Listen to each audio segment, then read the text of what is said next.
Hi, it's Rae. We're here in my tomato garden, and here in Wisconsin we've been getting a ton of rain, so my tomato plants have a lot of blight. There's nothing I can really do about it. We all know that tomato plants like to be watered at the base and not on the leaves, but when you have storms, there's nothing you can do about it. But anyways, I'm here to talk about my amaranth. So on the border here and speckled in between some of my tomato plants, I grow this red spike amaranth. Amaranth is a really good companion plant to your tomatoes.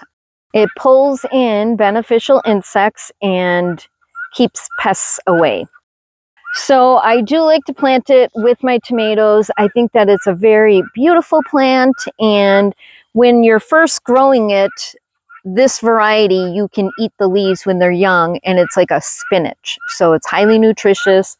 It's considered to be an ancient grain. So after the flowers are done, it'll provide tiny little seeds, and you can actually pop the seeds in a little bit of oil, and it'll make a tiny little micro popcorn type food that you can add to salads or whatever, and it's very nutritious.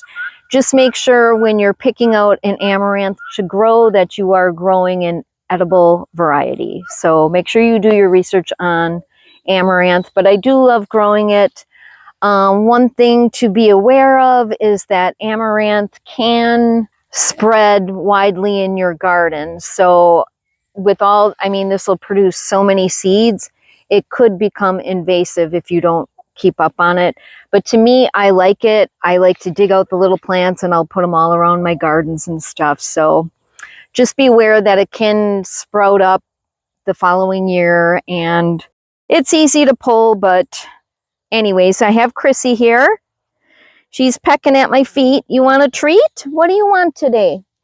Do you want a cucumber? What do you want? We'll get Chrissy a cucumber.